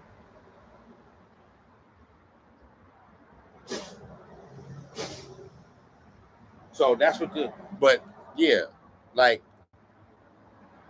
I mean, it irks me so much, bro, to hear supposed Golden State Warriors fans call in on these radio stations, in particular 95.7 The Game, where these guys are just, these are the worst people on earth to talk sports. You know what I mean? Especially Matt Steinmetz. That motherfucker right there. He's the worst. He's scum of the earth, man. You know what I'm saying? That's exactly what the fuck he is. You know what I'm saying? And he don't never got nothing positive to say, no positivity, no optimism. But then at the same time, don't ever got no answers to how would you make it better? I don't know I don't know how to make it better. I just know it's all bad. Nigga, you've been saying it's been all bad for 5 years. Nigga. And even before that. You know what I'm saying? So, but to hear these fans call in and just like talk about Klay and talk about how he's selfish and he only this and that and he's washed and let's get him out of here and we don't need him no more and thanks, Klay, you gave us everything, but goodbye and good riddance and all that shit. Like, bro, you're not a real Warriors fan. You just not. If you talking like that, you're not a real Warriors fan, bro. there's absolutely no way that you could talk about Klay Thompson or Draymond Green in any type of derogatory manner like that after everything that they've done for this franchise, knowing what the franchise was before them. Like, it's absolutely no way. Like I said, you can be upset at certain things in the moment during a game when somebody do some dumb shit out there or something like that. But all of this rush to oh yeah, let's just get rid of Steph and I mean let's get rid of Klay and Draymond. Draymond's a pain in the ass and this and that, blah blah. When everything shows that when Draymond ain't on the court, you're a worse team. When he's on the court, you're a better team. But they just think that these players are just so easily replaceable. Bro, yeah, they are replaceable, but you ain't finna replace them with nothing where you finna do nothing. Now you just making yourself a worse team, and you just gonna be a regular team. Like, these guys have won multiple championships for it. Like, that don't just happen, bro. You know what I'm saying? That don't just happen on accident, bro. These things don't just happen on accident, man. Like, so to just let's just get rid of them and yeah, keep Steph long as we got Steph. Listen, bro, I'm gonna keep saying it, bro. I love Steph. He's my favorite player, one of my favorite players of all time, my nigga. I got him in my top 10 all time, my nigga. He didn't do this by himself, man. He just didn't. I watched the whole era. I'm telling you, he didn't do it by himself. He's the best player on the team, but he didn't do it by himself, though. You know what I'm saying? I'll tell you this. He had more help along the way in his run than Michael Jordan had in his. Straight the fuck up. Now, you can say, oh, well, Michael Jordan played with a couple other top 75 players because he played with Scottie Pippen and Dennis Rodman. Dude, I don't give a fuck what nobody say. Klay Thompson and Draymond Green should have both been on that top 75 team. They just should have. You know what I'm saying? Like, they just should have. Like, to me. You know what I'm saying? When you contribute to that much, now, you can debate Draymond or whatever. You can't debate Draymond as a Hall of Famer. He's a Hall of Famer. But as far as top 75, maybe maybe you debate. But I'm look at some of them names. I'm like, man, please fuck out of here. Draymond deserves to be. When you contribute to winning on that level, and what you bring to the team, and your contribution is that high, because this man is a defensive player of the year and probably should have 3 or 4 of them. You know what I mean? Probably at least 3. Definitely he should at least have 2. You know what I'm saying? But he's one of the greatest defenders of all time. He always performs in the clutch. You know what I'm saying? So if what the fuck was I forgot why I was saying that shit, man. But I'm saying because I was just saying how Draymond Green Steph Curry didn't do it all on his own. So I'm saying that Draymond, he you can debate it or whatever but for me, Klay Thompson should have been on that team over Damian Lillard. That's who he should have been on. Like take Damian Lillard off and put Klay Thompson on. Like, I'm sorry. Damian Lillard hasn't done enough for me to be like considered like you gotta have, like, I understand he got like 2 walk-offs in the playoffs against teams. It was one against, I think, OKC in the first round or the second round, and another one against the Houston Rockets in the first or the second of the playoffs. And I understand the shot that he hit in both of those were amazing shots. He is a clutch player. So I'm not saying that Damian Lillard is not clutch, but I'm saying if you that clutch, I mean, you ain't even been to an NBA Finals yet. So how, like, Klay Thompson has had big moments in playoff games that have contributed to winning championships. I understand he's a Robin to Steph Curry's Batman, but you know, I could see if he only won one or something. He's won 4. Like, he got to be on there over Damian Lillard. That's just me. You know what I'm saying? Klay Thompson or Joe Dumars should have been, or Joe Dumars. I mean, what? What? So y'all gonna put Damian? And I'm not. This not. Damian's a great player. I'm just saying, bro. Like, when you're talking top all time, this and that, but bro, you got to have some type of jewelry going on, or at least been in a position to where you can realistically win something. He hasn't even participated in an NBA Finals yet. So, I mean, what are we talking about here, bro? Like them shots that he hit was cool. You know what I'm saying? That was dope. He sent somebody home. You know what I mean? So them was dope shots, but it wasn't followed up by like a championship or nothing. So it's just a little dope moment. You know what I'm saying? But yeah, either Klay Thompson or Joe Dumars. Joe Dumars. Well, I got to go back and look at that top 75 list and see who the fuck they got on that motherfucker. Because I know it's probably about 10, 15 names where I can be like, huh? But, and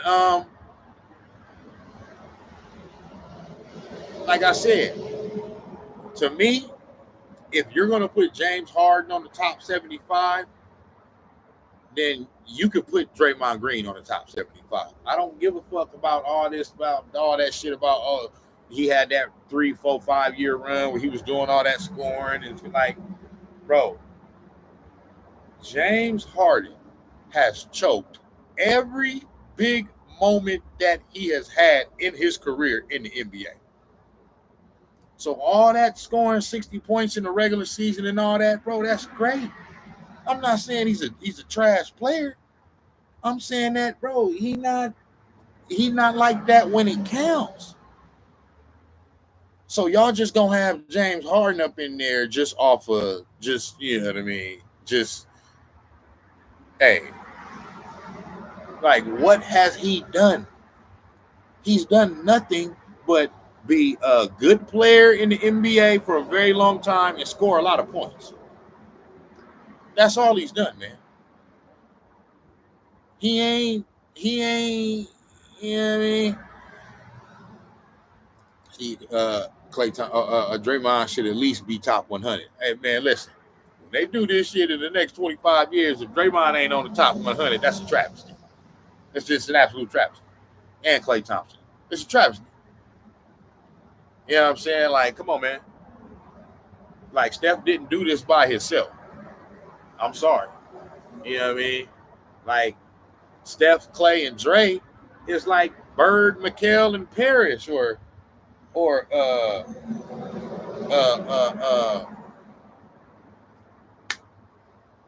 you know, Magic, Kareem, and Worthy and shit. You know what I'm saying?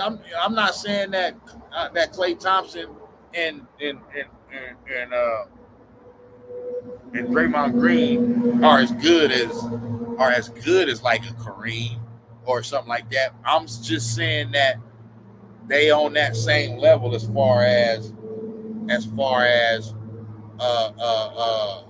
what, you know, like what they mean to the team and shit. It's the same level. I'm sorry. It just is the same. You know what I'm saying? They all contribute. Yes, Steph gonna get the credit, and Steph and his shooting changed the game, but their whole system changed the game with Steph leading it. You know what I'm saying?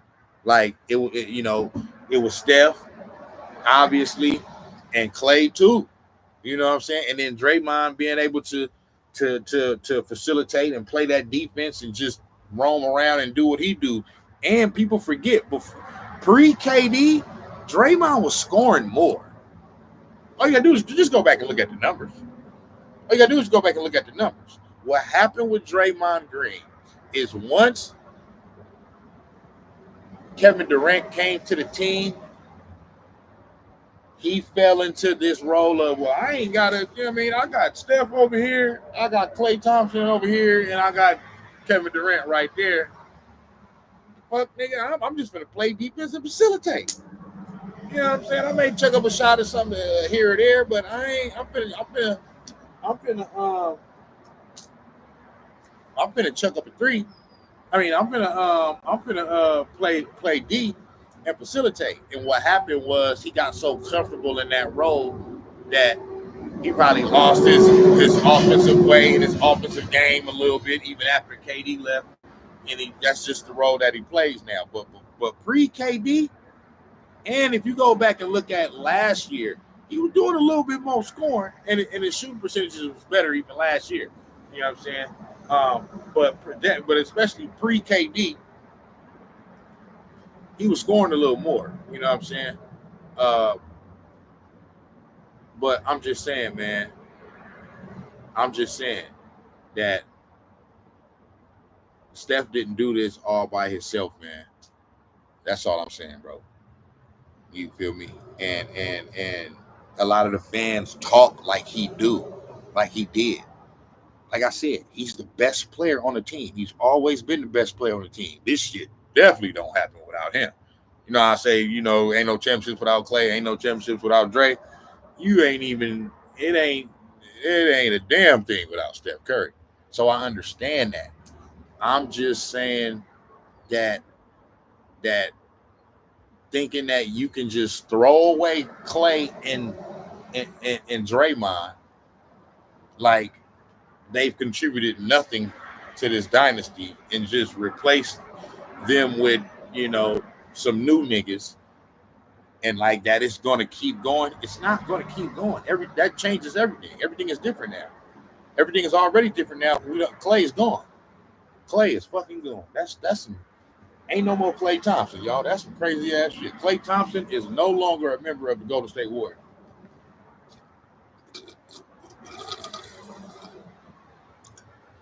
That's the craziest shit ever. That's the craziest shit ever right there.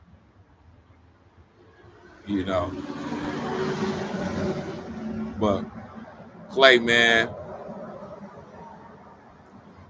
And if I'm Klay, I'm gonna come back to the team, but once I retire and once it's time for me to get honored and all that shit. If I'm Klay, I'm like, nigga, fuck a motherfucking. Don't be trying to ask me right before I retire, hey, come sign a 1-day contract so you can retire as a Warrior. Nah, fuck that. I'm always going to be a Warrior. So anyway, you know what I'm saying? But, damn. It's crazy, bro. No more Klay. No more Klay Thompson. I wonder, how do Steph feel? I know this gotta, and I'm waiting on Draymond Green's podcast. I want to hear what he got to say about this shit. You know what I'm saying? I want to hear what he got to say about this.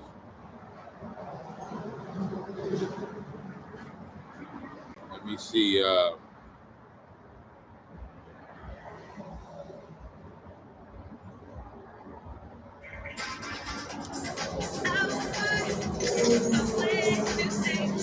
Now I'm starting to see a lot of because I already knew it was gonna happen. You niggas want to talk all this shit about Klay Thompson. I already knew. As soon as he's officially not on the team no more and gonna be gone, now you're gonna start to hear the tone be a little bit more on some. I'm disappointed in the team that like I always was saying that. See, y'all wasn't saying this though. I'm seeing a lot of comments. So somebody say right here in the comments, disappointed Warriors couldn't pay him $17 million a year. Like, bro, y'all gotta understand.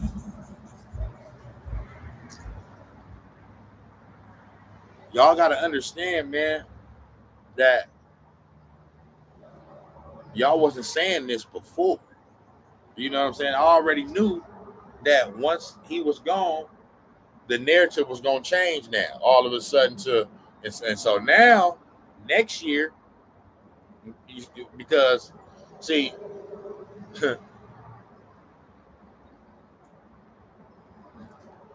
another shooter just walked out the door. So now who are our flamethrowers now? We got one, Steph Curry. That's it. That's it. At least with Klay, even if his shooting percentages are down a little bit over the past year or two, him being out there on the court, you still have to honor him. You still got to do it. You still got to do it, because if you don't, he ain't gonna just he gonna start hitting some shit. So now, like, what's gonna happen? Like, I'm telling you, man, y'all in for a rude awakening. AD and Dame should have been taken out the top 75. Yeah, both AD and Dame should have been in that motherfucker. And that ain't, it's no hating on them, but it's like, for AD, Dwight Howard should have been there over AD. Straight the fuck up. Go look at Dwight Howard career stats. His number. You know what I'm saying? When Steve Kerr told Dre to stop scoring, Drake started yelling at Steve Kerr back in 2016 at OKC during halftime. That's when Draymond stopped being aggressive when it came to scoring. Yeah, I remember that. The new, but Game 7 of the NBA Finals in that same year, later on that year, Draymond Green would have been the Finals MVP had they won. In that Game 7, he was off the charts. Game 7 of that same year that you're talking about. Game 7 of the NBA Finals against the Cleveland Cavaliers. Bruh, he was like 8 of 11 from 3 and shit. He scored 37 points, almost had a triple W, like 37 or some shit. He had like 37, 12, and 9 or some shit. I mean, the boy balled out. The boy balled the fuck out. You know what I'm saying?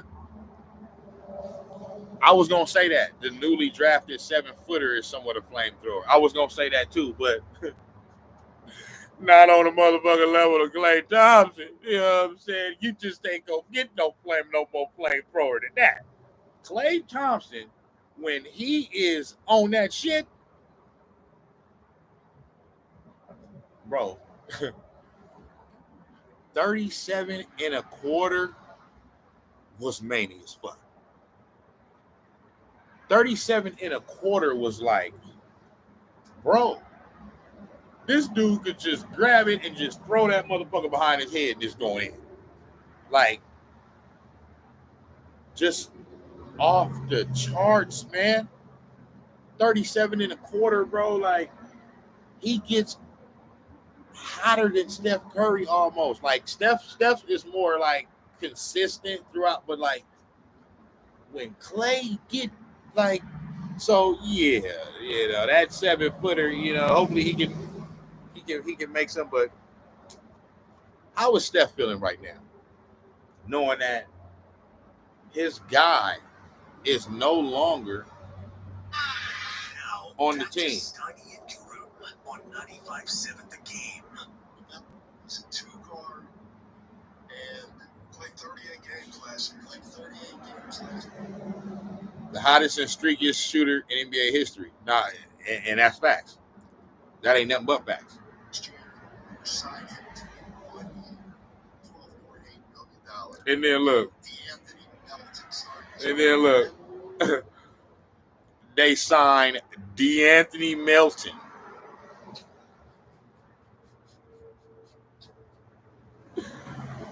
DeAnthony Melton, man, please, you better off not signing nobody, dog. Now I know who DeAnthony Melton is. I know he had that little run over there with the Grizzlies. You know what I'm saying, man? Okay, 32, 15, and 9. Okay, yeah. I knew it was something like that, man. That boy was I was like, dang. But and that's why I thought we was gonna win. I was like, yeah, Draymond ain't gonna let us win. They ain't gonna let us lose today. You know what I'm saying? But yeah, man, nah. This it's like we lose one of our foundational members of our dynasty, and y'all follow that up with DeAnthony Melton by signing DeAnthony Melton. Come on, man. Come on, man. I mean, what the fuck is y'all niggas talking about, man? You know what I mean? Y'all niggas you couldn't sign nobody better than that. That's just ridiculous. It's ridiculous.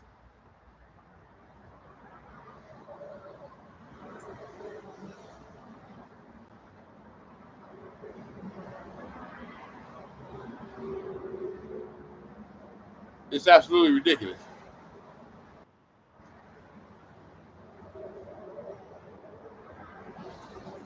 You know what I'm saying?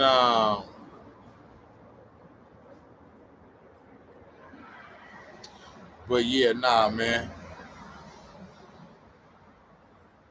The Warriors, the Golden State Warriors are officially on the way down as far as this era right here. You know what I'm saying? So, man, listen, I'm gonna just enjoy watching Steph Curry and Draymond Green and the rest of the team play for the remainder of what's going to happen, you know, in this era. And yeah, I'm gonna just enjoy it, man, because most likely ain't no more championships coming. And I mean, I predicted it. You know what I mean? I said either one of the four core that leaves, whether it's Steve Kerr, Steph Curry, Draymond Green, or Klay Thompson, either and or all or any combination of two or three or four leave, or just even just one of them go. To me, that solidifies the beginning of the end, and it solidifies no more championships. Because what made them special is all of them together. You know what I'm saying? So, um, yeah, I don't see no more championships coming, and I'm cool with that. Probably with no more championships coming regardless. You know what I'm saying? But at least with everybody there, you still feel like the team always is going to have a chance because for one, they won in recent time. They just won it 2 years ago, and everybody is, you know, Steph Curry's still in his prime, but he's at the end of it. He's still in his prime. Draymond Green, he ain't falling off like that. He's still, you know what I mean, Draymond Green. Klay Thompson, the injuries did a little bit of damage to him, but like I said, his downfall is overly exaggerated. You know what I'm saying? So I know that it's a little bit of decline with all of them to a certain extent, but not to the point to where I didn't feel like that they couldn't win at least one more championship. Because if you look at the landscape of the NBA,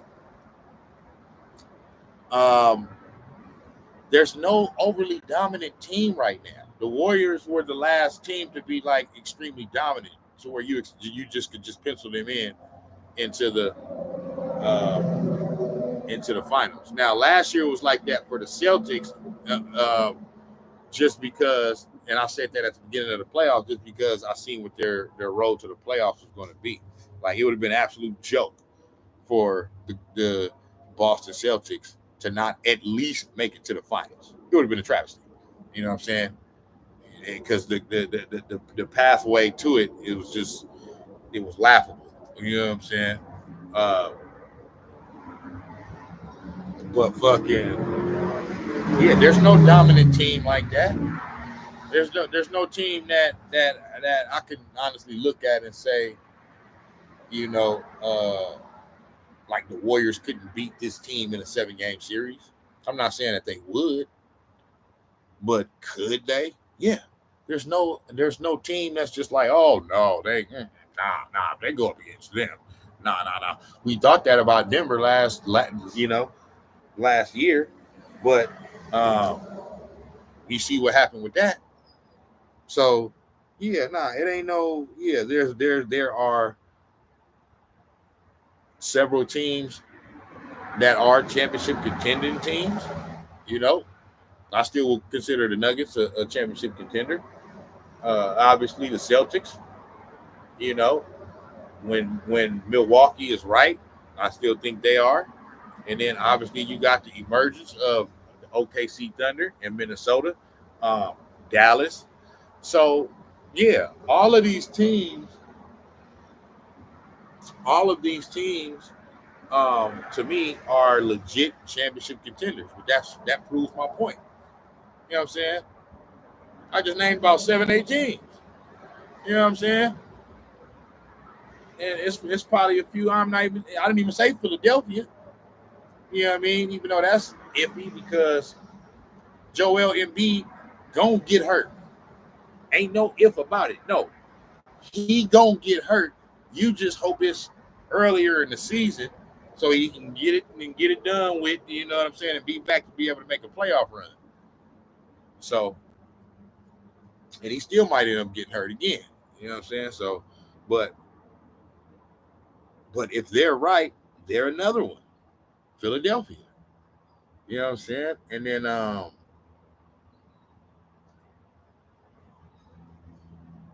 Miami sometimes find their way into, you know what I mean? So, but my point being, ain't no dominant team like that that's just oh so unbeatable. You know what I'm saying? So with the whole core of the Warriors together, I always still felt like they got a chance. You know what I'm saying? So why would I not give them a chance? They won 4 championships since 2015. They just won one 2 years ago in 2022.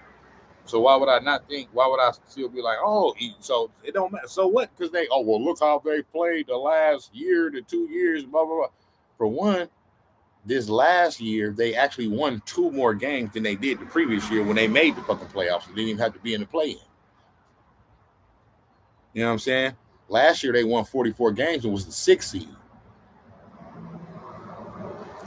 This year they won 46 games.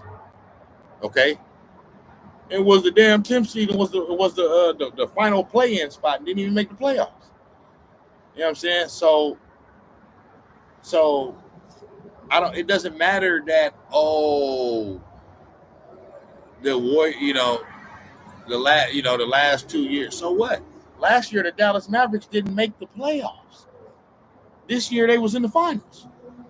So it don't. You never know what's going to happen like that from year to year. And you want me to believe that a team that then won 4 championships since 2015 and their most recent championship came in 2022 after everybody had doubted them in that situation? You want me to believe that there's just no possible way that they could find a way to get back to the finals and possibly win it? No, I will not do that. But now that one of their core foundational members is no longer going to be on the team, with where the team is at, just on the whole, um, yeah, I will put my money on no more championships in this era for the Warriors. You know what I'm saying?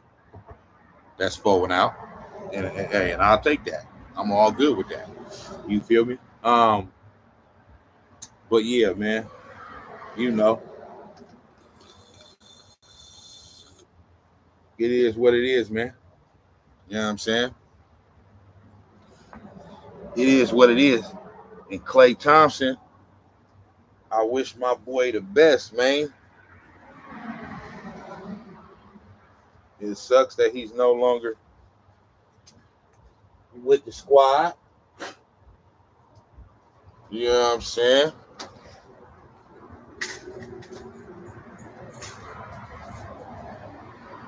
You know?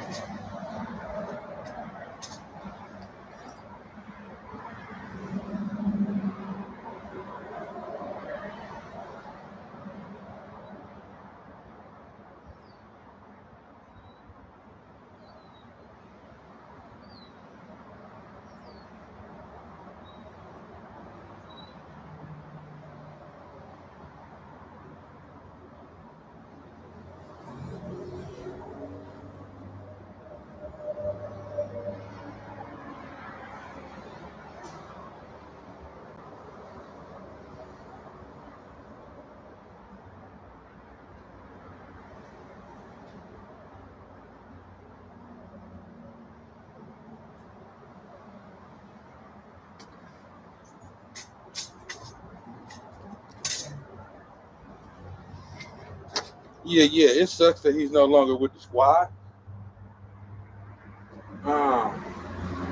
And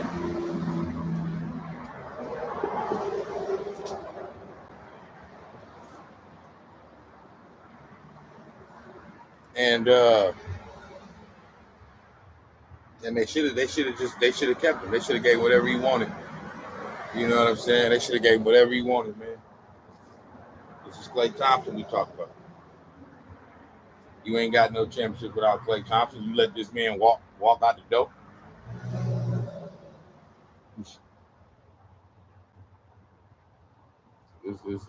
It's essentially a joke. You know what I'm saying? If you ask me, I'm finna get up off here, man. But I'm finna do another. I'm finna do my next live.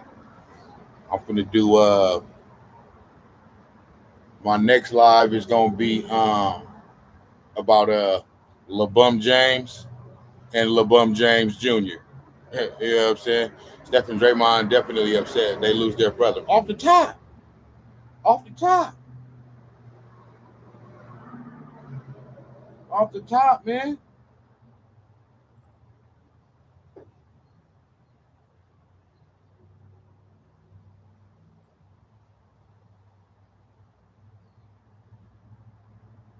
I already know that, man.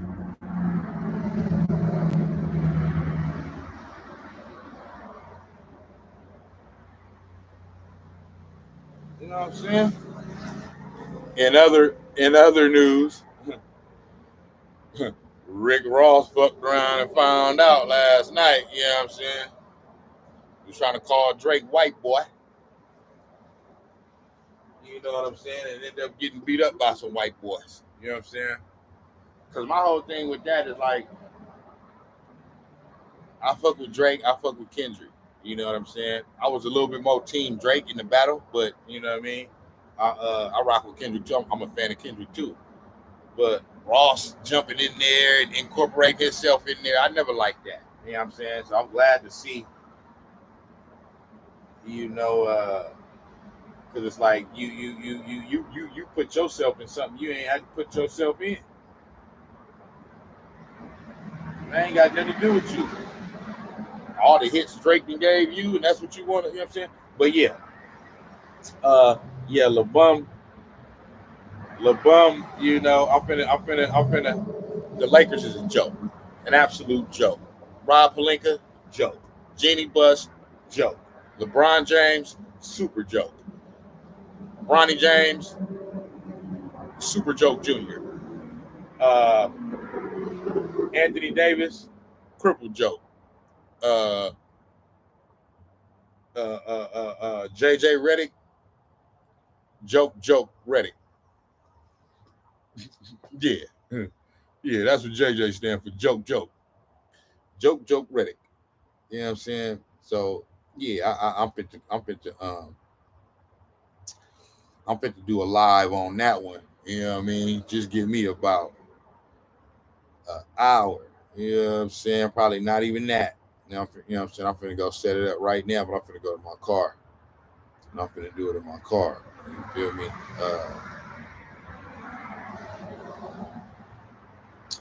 So I'm gonna let my phone charge for a little bit.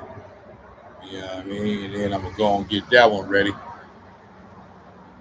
Then I'm just trying to give Klay his just due because this you know this particular episode deserves for Klay Thompson to be talked about, man. How I use TikTok for beauty tips and hacks. My phone about to die, but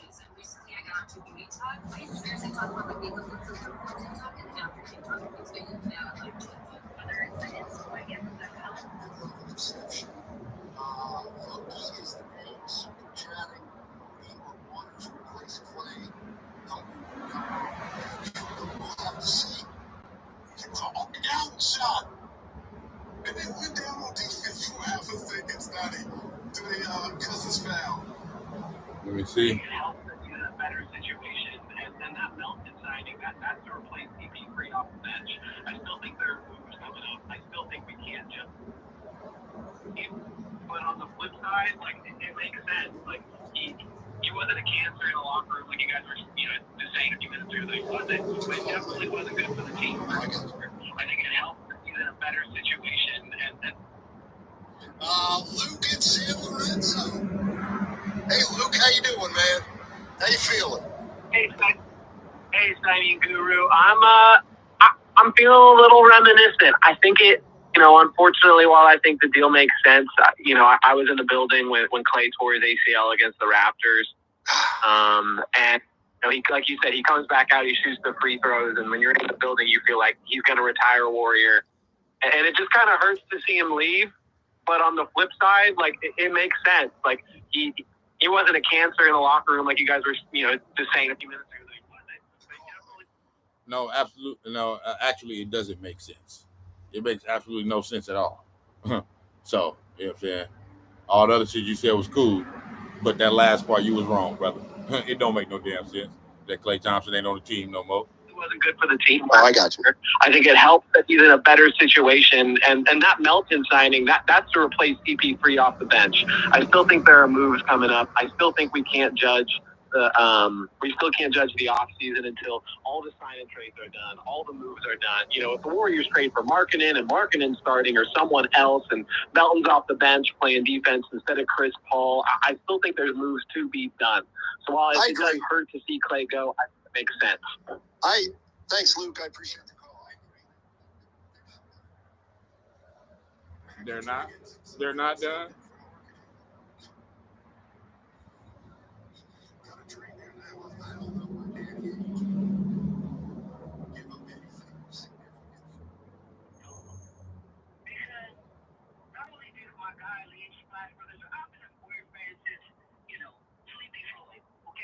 So this is clearly the greatest time of my life in sports, period. So watch the Splash Brother leave like this to go to the Mavericks to play with Luka and them. It makes me sick. And you know what? I feel bad for Klay in a way because there's no way you're going to win. You're not going to win with those two bozos. They don't play. See, that's the stuff right there that I don't understand how these callers could call in and say. So you're going to say you can't win with those two bozos, and he's referring to Luka Doncic and Kyrie Irving. Dude, you do understand that this was the Western Conference representative in the NBA Finals for just this past year. I understand that they didn't win, but it's because they ran into a better team. To call them bozos and all that, like you the bozo for calling in, talking reckless like that about I just don't understand that. I don't get it. You know what I'm saying? Like, Kyrie has been in multiple finals, hit big shots in finals. He won a ring. Like, I don't understand. Like, so you're gonna say he can't win because he went to the team that just was one of the final two teams playing in the NBA Finals. I don't get that. I don't get that at all. Not guaranteeing just because you went to the finals don't mean you're gonna be back there the next year or you're ever gonna get back there again. I understand that. I'm not saying that. I'm just saying I will put my money on it that Luka is gonna have a few more shots at it in his career. I just say that. I just say that. Like, I don't understand. I don't understand that. Like you calling them bozos and saying that Klay ain't gonna win because he went over there. Like, I don't get it. They got to the come on now. They got to the finals. They got to the NBA to the finals. But they can't win because you need to move the ball, pass the ball, and play defense. And those two losers can't do it. Now, can I just...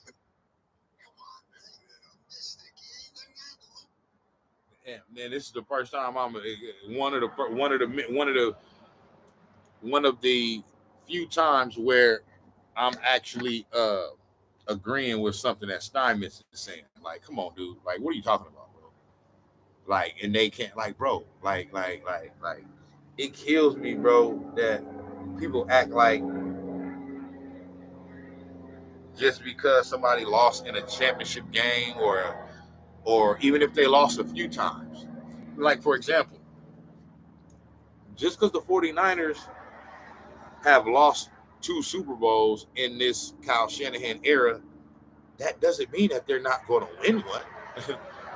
They just, you know what I mean? That don't mean that they is going to win one. But it's like, bro, let the shit play out, bro. Let it play out and see what happens, nigga. Like, you know what I mean?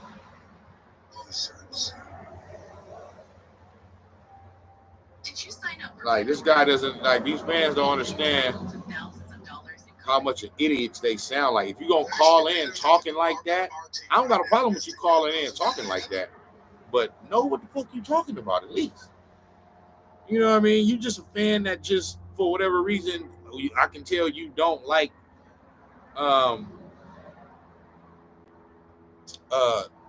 Luka Doncic and Kyrie Irving for whatever reason. I don't know. You know what I'm saying? I don't know what you got against them. But, you know what I'm saying? That wasn't no type of basketball acumen. There was no type of basketball like you was breaking down the game or saying like why. What's your reasons why they can't win? You just said because they're bozos and because they're losers. Well, what does that make the team you root for? That wasn't even in the fucking finals. You know what I'm saying? Like these people don't think before they talk. They just say dumb shit. They never. First of all, Kyrie was not a title already. Secondly, Luke is 25. I mean, the finals. The guys think they did. They go to the Mavericks to play with Luka and them. They basically see. And you know what? I feel bad for Klay in a way because there's no way you're gonna win. You're not gonna win with those 2 bozos. They don't play championship basketball. They don't. They got to the come on now. They got to the finals. They got to the finals. But they can't win because you need to move the ball, pass the ball, and play defense. And those 2 losers can't do it. Now, you need to move the ball and pass the ball. Luka Doncic almost averages a triple-double. That means that his assist totals are high. You know what I mean? You know, that means that they're in the 8s or 9s or 10s. So he passes the ball. Like you just and to say that they don't play wing basketball. How they were in the finals, bro. You got to win 3 rounds just to get to the finals and shit. You know what I'm saying? Like they beat the team that beat the defending champions. You know what I'm saying? Like I just don't. So obviously this guy, he don't like Luka and he don't like Kyrie, whatever. But the shit that he's saying is dumb to the motherfucker. Come on, man. Realistic. They're not losers. They're actually better than our team right now, Mystic. Those are the facts. I mean, they may never. First of all, Kyrie was got a title already. Secondly, Luka's 25. I mean, they got a 38% three-point shooter, 39%. Around Dubstoney, the Maverick. That will help them, and they could have used it. I'm happy for Klay. I just hate how it went down. And he felt some type of way to get up out of here to take that deal. You can miss me with taxes when you look at, and I'm not saying that, he ain't counting his ducats that he's saving from the taxes. But Stoney, let's put the right on the table, brought to you by AGCO. Just everything you said just hit me minutes ago about Dre getting awarded and them coming in with half the years. He wanted to get up out of here because he felt disrespected. Well, I think that's part of it too. I don't think there's any doubt about it.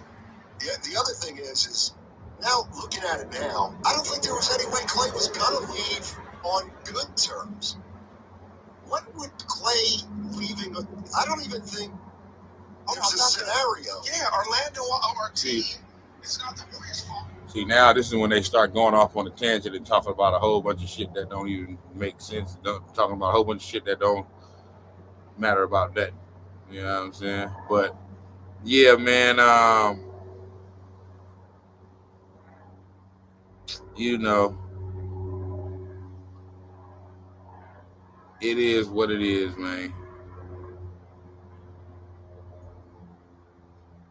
We gonna have to adjust to this one. No more Klay Thompson.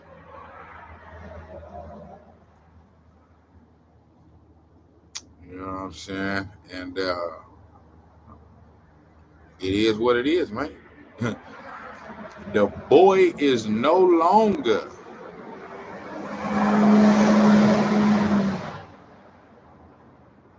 on the squad, man.